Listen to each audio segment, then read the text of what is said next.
अपने पति को छोड़ के दूसरे गैर मर्द के साथ वो रह रही है और खुद भी मारती है, उस अपने आशिक से भी मरवाती है। मतलब बच्चियों की टांग पे भी वो मार रखे हैं, मतलब आंख फोड़ रखी है एक लड़की की।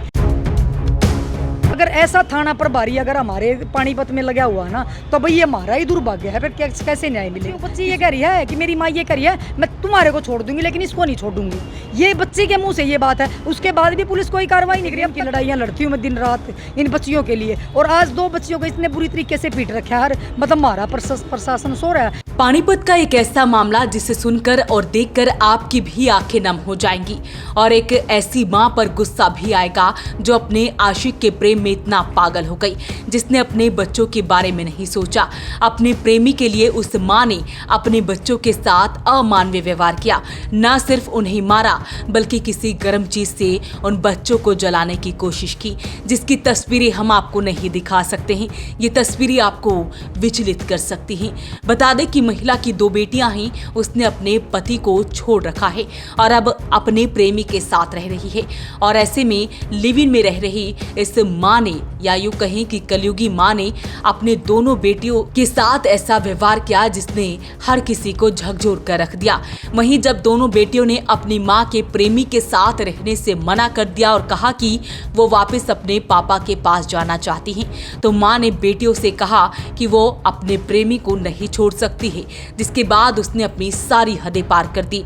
न सिर्फ महिला के प्रेमी ने उन बेटियों को मारा बल्कि इस कलयुगी मां ने दोनों बेटियों को बुरी तरह से पीटा। छोटी बेटी की आंखों पर इतना मारा गया है कि उसकी आंखें सूज चुकी हैं, वो चल भी नहीं पा रही है, हाथों पैरों में सूजन है। और ऐसे में जब इस बारे में पड़ोसियों को पता लगा तो उन्होंने समाज सेविका सविता आर्य से संपर्क किया, लेकिन जब वो थाने पहुंची तो क्या कुछ हुआ वो आपको सुनवाते हैं। मैं तो ऑफिस से घर जाने लग रही थी, अभी 6:45 बजे मेरे पास इनका फोन आया कि ऐसे ऐसे ना बच्चों 2 बेटियां हैं और उनको बहुत बुरे तरीके से पीट रखा है। उसकी जो माँ है वो तो माँ तो इनकी खुद की है, लेकिन जो ये पिता है ये सोतेला है, बहुत बुरे तरीके से पीट रखा है। वहाँ बताए ना, मैंने कहा अभी तो आप थाने में लेके आ जाओ, मैं इतनी ऊपर कहाँ आऊँगी, उधर का मामला था ऊपर का कहीं बाजार का, तो मैं सीधी यहीं आ गई थाने में ही। ये 6 बजे गए थे, इतनी देर 6 बजे की मैं खड़ी आते के साथ यहाँ अंदर से SHO साहब निकल कर आए बाहर। मैंने उनको बताया जी ऐसे ऐसे है, ये बच्ची यहाँ छोटी छोटी बच्चे हैं, कितने बुरे तरीके से इनको पीट रखा है। बोले कोई नहीं, आप शिकायत दे दो, कार्रवाई कर देंगे। तो मैंने इनको बोल दिया भाई आप शिकायत दे दो, कार्रवाई कर देंगे। शिकायत लिखने लगे तो इनको ये बोल दिया कि आप इनको है ना हॉस्पिटल में ले जाओ, और हॉस्पिटल में आड़े है ना अपने आप रुका भेजेंगे और उसके बाद हम कार्रवाई कर देंगे। हॉस्पिटल आड़े ये हॉस्पिटल में लेकर गए, मैं कहा मैं यहीं खड़ी हूँ, एक बार तुम चले जाओ हॉस्पिटल में, बाद में लिखवा देंगे। हॉस्पिटल में लेकर गए, हॉस्पिटल वाले बोले इनता है भाई आप जिम्मेवारी लेंगे तो हम एडमिट करेंगे, नहीं तो हम नहीं लेंगे। आप एक बात बताओ, छोटी छोटी मासूम बच्चियाँ हैं, ये पड़ोसी हैं जो लेकर आ रहे हैं, ये कैसे जिम्मेवारी लेंगे? हॉस्पिटल की जिम्मेवारी या प्रशासन लेगा या उसके माता पिता? 2 ही तो व्यक्ति बच्चियों की ले सकते हैं। अब 4 साल की 5 साल की बच्ची है, कल को उसके ही माता पिता इनके ऊपर कोई इल्ज़ाम लगा दें, अब भाई हमारी बेटियों के साथ इन्होंने ये कर दिया, ये व्यक्ति कैसे जिम्मेवारी लेंगे? तो ये उल्टे फिर थाने में लेके आ गए कि जी आप, उन्होंने कहा कि पुलिस कंप्लेंट करो और तब ये हॉस्पिटल में लेके आओ। तो ये उल्टे फिर यहाँ, मैं भी यहीं खड़ी थी तब की, 1 घंटे से ऊपर में 1 घंटा 10 मिनट तो मैंने आई ना हो लिए, और मैंने खुद SHO साहब से बात करी। मैं कहा जी ऐसे ऐसे बात है, ये बच्चियाँ कितनी बुरी तरीके से पीट रखी हैं, एक इंसानियत के नाते आप इन लड़कियों की काउंसलिंग करा के CWC मरीन को ना उसमें भेज दो, CCI में, और वो ऑर्डर कर देंगे इस वाले। और मैंने बात भी करी है, वहाँ फ़ोन भी कराया कि भी काउंसलिंग करवा के और इनको वहाँ छोड़ दिया जाए। पहली बात तो SHO बोला कि कोई लेता नहीं, ऐसे नहीं लेता मैडम कोई भी। मैं कहा सर मैं छोड़ आऊँगी, आप एक बार ऑर्डर तक वो तक करवाओ, काउंसलिंग तक करवा दो, अगर मान लिया आश्रम वाले ना लेंगे तो मैं छोड़ आऊँगी। लेकिन बोले नहीं कोई ना लेता यहाँ पे। और उसके बाद भी पूरा 1 घंटा हो गया हम यहीं खड़े हैं, अंदर से कोई भी महिला पुलिसकर्मी नहीं आया। एक लड़की यहाँ, इनको किसके हवाले छोड़ के जाएं यहाँ पर? ये व्यक्ति कहाँ लेके जाएं इनको? मतलब एक अंदर से कोई महिला पुलिसकर्मी भी अब तक नहीं आया। क्या SHO की थाना प्रभारी की जिम्मेवारी होती है कि उसके एरिए में क्या हो रहा है? और ये तो उसके बाहर ही आ रहे हैं और बाहर आए हुए हैं। उसके बाद भी भाई मन ने तो 10 साल के दौरान पहली बार, मैं कैमरे पे बोल रही हूँ, पहली बार ऐसा थाना प्रभारी देखा है जिसने एक छोटी मासूम बच्चियों के लिए भी उसके अंदर कोई दया नहीं। काफी चोट लग गई बच्ची, मतलब बच्चियों की टांग पे भी वो मार रखे हैं, मतलब आंख फोड़ रखी है एक लड़की की। भाई कमाल की बात है, अगर ऐसा थाना प्रभारी अगर हमारे पानीपत में लगा हुआ ना तो भाई ये हमारा ही दुर्भाग्य है, फिर कैसे न्याय मिलेगा? किसी को नहीं मिल सकता भाई।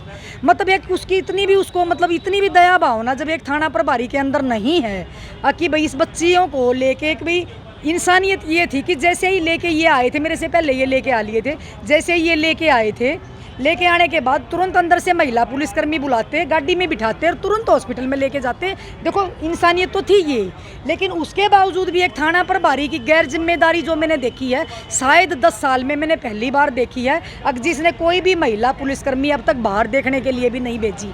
लेकिन जब मेरे से इस तरीके से बात करी तो मैं क्या अंदर जाऊँ? जब मैं बाहर ही लेके खड़ी थी, मेरे को ये कह रहा है कि ऐसे कोई ना लेता मैडम, कोई मखा जी मैं छोड़ आऊँगी, मैंने तो इतना ही बोला है। और उसके बावजूद भी ये मैं यहीं खड़ी हूँ उस टाइम पे, कैमरे में ये देखने ही लग रहे हैं, इनको भी हम यहाँ खड़े दिखाई देते होंगे, लेकिन उसके बावजूद भी कोई भी अंदर से कोई महिला पुलिस या कोई पुरुष निकल के नहीं आया पुलिस वाला। भाई इतने ऐसा तो हमने नहीं देखा भाई।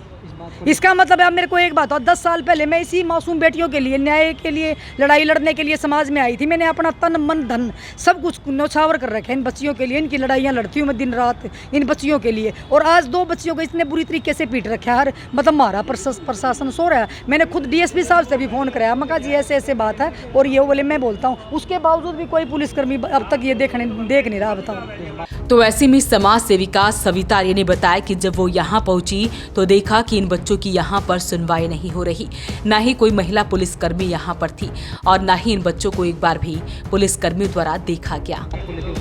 बिल्कुल, मैं तो इसके लिए लेटर लिखूंगी, ऊपर मुख्यमंत्री जी को भी लिखूंगी, SP साहब को भी, IG साहब को भी, और मैं तो प्रधानमंत्री तक भी लेटर लिखूंगी कि भाई ऐसे मतलब बेटियों, ये ऐसे बेटियाँ बचेंगी क्या? ऐसे हमारी बेटियाँ बचेंगी? ऐसे तो नहीं बच सकती बेटियाँ, ऐसे नहीं बचेंगी बेटियाँ। इस तरीके से एक मासूम बच्चियाँ ये कह रही हैं। सबसे बड़ी गलती तो इसकी माँ की मैं मानती हूँ, उसके ऊपर भी कार्रवाई होनी चाहिए। अपने पति को छोड़ के दूसरे गैर मर्द के साथ वो रह रही है और खुद भी मारती है, अपने आशिक से भी मरवाती है, तो उसके ऊपर पुलिस ने अब तक पहले कार्रवाई कर देनी चाहिए थी। जैसे ही आके ये पता लगा भी वो सोतेला पिता और वो ऐसे बच्चियों के साथ कर रहा है, और वो माँ है वो ऐसे कर रही है, बच्ची ये कह रही है कि मेरी माँ ये कर रही है, मैं तुम्हारे को छोड़ दूंगी लेकिन इसको नहीं छोड़ दूंगी। ये बच्चे के मुँह से ये बात है, उसके बाद भी पुलिस कोई कार्रवाई नहीं करी। अब तक तो पुलिस ने वहाँ जाके उसको उठा कर लेकर जाना चाहिए था, और अब तक 1.5 घंटे तो बताओ, जब मेरे आने के बाद भी सुनाई नहीं तो इन बेचारे की तो क्या सुनाई होती? इनकी तो कोई सुनाई होनी ही नहीं थी, जब मेरे आने के बाद ही नहीं सुनाई हो रही।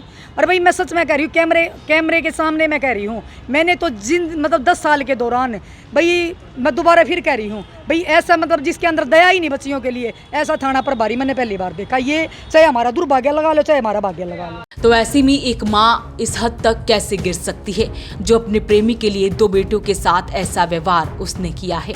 फिलहाल ये सारा मामला पुलिस तक पहुंच चुका है, इस मामले की जांच की जा रही है। वॉइस ऑफ पानीपत के लिए सूरज शर्मा के साथ कुलवंत सिंह की रिपोर्ट।